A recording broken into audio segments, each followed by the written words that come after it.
যে ব্যক্তি এই 5 ওয়াক্ত নামাজকে হেফাজত করে, ঠিক মতো পড়ে, তাহলে তার জন্য কিয়ামতের দিন নূর হয়ে যাবে, আল্লাহর কাছে দলিল হয়ে যাবে, নাজাত হয়ে যাবে।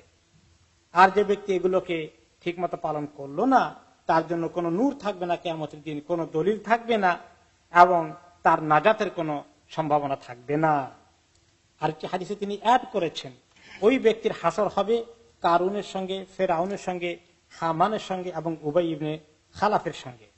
4 জন ব্যক্তির কাফেরের কথা বলা হয়েছে, বড় বড় কাফের। কাফের তো আরো আছে।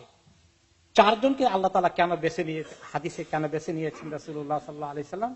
কারণ হচ্ছে 4 জনের 4টা ব্যস্ততা ছিল, এগুলোর কারণে সে নামাজকে তরক করেছে বা আল্লাহর সঙ্গে সীমা লঙ্ঘন করেছে। আর কারুন কোনটা নিয়ে বিজি ছিল?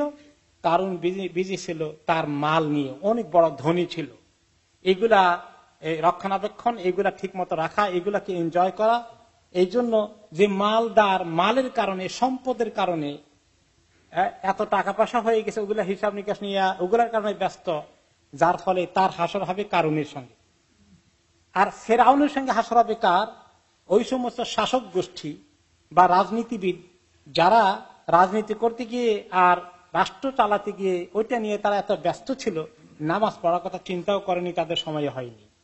এই জন্য তারা ফেরাউনের বাদশার যে বাদশাহী করেছে তার সঙ্গে তাদের হাসর হবে। আর হামান, সে কি, তার সঙ্গে কার হাসর হবে? ওই সমস্ত পলিটিশিয়ান যারা মন্ত্রী হয়েছে অথবা এরকম বড় পলিটিক্যাল পজিশন হোল্ড করেছে, তাদের এই মন্ত্রিত্ব আর এই রাজনীতি এগুলো করতে গিয়ে ব্যস্ত ছিল, যে সেজন্য তাদের হাসর হবে, পলিটিশিয়ানদের হাসর হবে হামানের সঙ্গে। আর উবাই ইবনে খালাফের হাসর হবে কার সঙ্গে? ওই সমস্ত ব্যবসায়ীরা ব্যবসা করতে গিয়ে ব্যবসা এত ব্যস্ত করে রেখেছে যে তারা নামাজ পড়তে পারেনি, তাদের হাসর হবে উবাই ইবনে খালাফের সঙ্গে, কারণ সে ছিল মক্কার মুশরিকদের সবচেয়ে বড় ব্যবসায়ী।